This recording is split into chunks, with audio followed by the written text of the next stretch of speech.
Red Bull surpresa com o desempenho de Verstappen, vamos falar sobre isso e mais agora. Olá amigo do Ressaca Motor, seja bem-vindo a mais um vídeo, eu sou Matheus Pucci. Vamos começar então falando aqui de George Russell e o desempenho da Mercedes, que obviamente deixou um pouquinho a desejar no Grande Prêmio da Emília-Romanha. De acordo com o jovem piloto britânico, durante a ida para o grid ele já tinha reportado para a equipe alguns problemas no carro, pensou que tinha algo errado. A equipe olhou, viu que não tinha nada errado, só que essa sensação de que tinha algo estranho durou cerca de 60 voltas. E ele ainda fala que teve zero ritmo, zero performance e que está se tornando algo corriqueiro, que quando está muito quente, eles são lentos e quando está frio, são rápidos. É algo que já tinha no ano passado e agora se repete, então eles vão buscar resolver isso o mais rápido possível. Russell ainda afirma que esse foi o primeiro final de semana desastroso da Mercedes, até porque o seu companheiro abandonou, então não conseguiram uma boa soma de pontos para o campeonato, seja de pilotos, seja de construtores. E para finalizar, Russell volta a falar sobre o problema no carro, falando que parecia que as rodas traseiras estavam se movendo e que sim, há um problema de superaquecimento, e até mesmo na linha reta, nas retas em si, sentia como se o carro estivesse se movendo, então é um problema crônico, um problema fundamental desse carro da Mercedes, de acordo com ele, que precisa ser resolvido, principalmente relacionado à temperatura, caso contrário, não terá performance. Realmente um final de semana bem difícil para a Mercedes, o Russell que tem sido um piloto que a gente elogia bastante nesse início de temporada, e também eu acho que durante essa prova ele fez o que pôde com o seu carro da Mercedes, ele fez algumas boas defesas também, mas é claro que não tinha carro para ficar segurando eternamente e minimizou danos. Vamos ver se a Mercedes, com a sequência desse pacote de atualizações, vai conseguir ter um bom desempenho. Passando para a Ferrari, nós tivemos um dia bem curioso na Ferrari, em que em um determinado momento a corrida estava muito ruim, depois ela ficou muito boa, mas óbvio que teve quem saísse descontente com o desempenho. Charles Leclerc, por exemplo, não ficou muito contente, ele acredita que poderia ter tido mais e que ele é muito azarado, até porque quando tem safety car, o virtual safety car, ele mesmo disse que tende a ser ruim para ele não dá sorte no timing dessas coisas. E realmente ele acabou sendo um tanto quanto prejudicado nesse tipo de situação hoje. O curioso aqui é que Lewis Hamilton fez muitos elogios para a equipe num rádio que acabou não indo ao ar, e ele disse o seguinte, que foi uma ótima corrida, os pitstops foram fantásticos, a estratégia também, o carro estava ótimo, ele está orgulhoso da equipe, mandou lá um agradecimento para os tifosi e ainda falou o seguinte, que se melhorar o desempenho de classificação e eles conseguirem ter um ritmo como tiveram hoje, então estarão vencendo corridas. O Hamilton então saiu bem satisfeito com o ritmo da sua Ferrari, por mais que tenha ficado preso atrás do Antonelli por um bom tempo. O curioso aqui é o seguinte, teve um momento da corrida em que o Hamilton estava um pouquinho mais de cara para o vento, em que realmente ele estava andando no ritmo ali do Verstappen e das McLarens, isso é um fato. O problema é, nós não sabemos se ele estava andando nesse ritmo porque ele estava pisando tudo e tanto Verstappen quanto as McLarens estavam dosando um pouco mais a sua performance ou se realmente era uma performance pura dessa Ferrari. Eu acredito que existe aí um caminho um pouquinho longo para a Ferrari, talvez mais longo do que a Mercedes, para poder conseguir brigar lá na frente.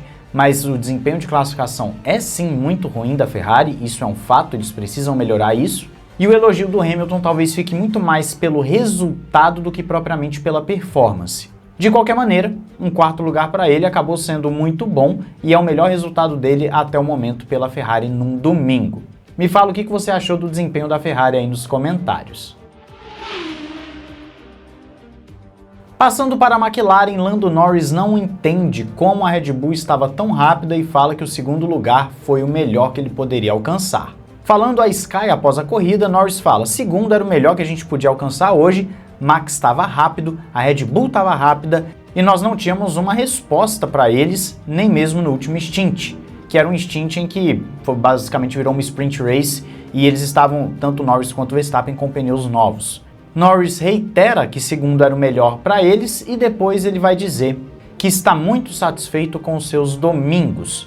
O problema tem sido o sábado. Com certeza a McLaren foi pega de surpresa por esse desempenho do Verstappen, não que não estavam contando com o Verstappen andando bem, mas talvez o grande ponto seja a capacidade dessa Red Bull em Imola de levar o seu carro em alta performance por um longo período, mesmo com a gama mais macia, que estava sendo justamente o grande trunfo da McLaren em cima dos seus rivais. Inclusive, quando a McLaren começa a ganhar corpo durante a corrida e os stints foram ficando um pouquinho mais longos, eu já estava pensando, bom, daqui a pouco eles começam a tirar do Verstappen. E não foi o que aconteceu, porque a Red Bull conseguiu se manter constante, sem perder muita performance, na verdade até tendo uma performance superior no final dos stints em relação à McLaren.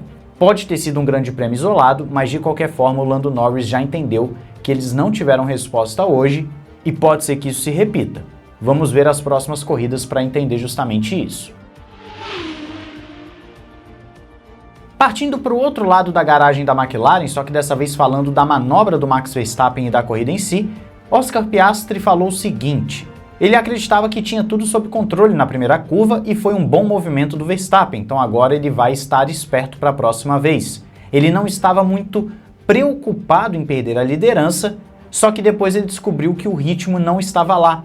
Então perder a posição naquela primeira curva acabou sendo muito mais prejudicial do que ele esperava. Ou seja, essa fala aqui do Piastri mostra pra gente que ele achava o quê? Pô, o Verstappen vai me passar aqui, ele vai fazer um kamikaze, só que daqui a pouco eu vou ter mais ritmo que ele. Aí eu passo de volta. Que é basicamente o que a gente estava conversando agora há pouco. A McLaren tinha essa vantagem do stint, do meio para o final do stint, de ser muito mais rápida que seus rivais. Hoje isso não aconteceu. E aí o Piastri foi pego de surpresa, ele viu que não ia conseguir alcançar o Verstappen fácil como ele estava pensando. Ele mesmo fala que se soubesse que seria assim, teria freado 10 metros depois, o que daria a ele a possibilidade de defender a posição com mais afinco.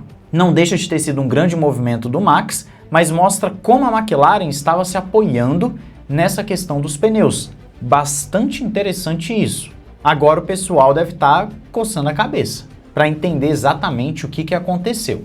E quem falou também sobre isso foi o Christian Horner, que estava surpreso com a falta de performance da McLaren e ainda disse que o Verstappen é muito bom nesse negócio do tudo ou nada, que ele vê o gap e simplesmente vai, e isso é muito decisivo da parte dele. Verstappen também estava muito satisfeito, de acordo com Horner, com o acerto do carro desde sábado, então eles conseguiram deixar o carro naquele sweet spot, naquele ponto ideal de acerto para poder ter a performance aliado à confiabilidade, a desgaste de pneu, etc. E isso foi crucial para se manter à frente da McLaren. E aí o Christian Horner fala aquilo que eu citei para vocês no primeiro vídeo. A Red Bull foi mais rápida em qualquer fase da corrida, seja antes do Virtual Safety Car, depois ou depois do Safety Car real. Em nenhum momento a Red Bull esteve sob pressão desde que o Verstappen ultrapassou o Oscar Piastri. Eu concordo com o Christian Horner, também acho que foi um movimento bem interessante do tudo ou nada do Verstappen e também vejo como uma Red Bull muito forte ao longo de toda a prova. E você pode conferir, por exemplo, aqui o gráfico de performance dos pilotos, o ritmo de corrida. Você vê que o Verstappen realmente foi o mais rápido, talvez não por muito, mas ele foi o mais rápido, seguido de Norris e Piastri, e depois, bem mais atrás, você tem o Leclerc ficando à frente do Hamilton, George Russell e aí sim o Hamilton, chegando ali. Para você ver como ser o primeiro colocado na sua equipe não significa que você vai estar à frente na corrida. O Leclerc ficou à frente do Hamilton em ritmo puro, mas terminou a corrida atrás. Logo depois vieram as Williams, que tem sido constante ali na rabeira da Ferrari. E eu acho curioso que as Astons, que foram muito bem no sábado e fizeram ali um esboço no domingo, estão lá atrás no ritmo de corrida. Pode ter a ver com a estratégia, mas também o carro da Aston é bem ruim. Parece que foi só mesmo uma graça que eles fizeram no sábado. Obviamente eu quero saber a sua opinião aí nos comentários sobre o desempenho dessas equipes. Me fala aí, não esqueça de se inscrever e ativar o sininho para não perder nada aqui no Ressaca Motor. Amanhã a gente deve dar uma conversada sobre a estratégia da Sauber com o Bortoleto, que foi bem estranha. Um grande abraço, valeu e falou!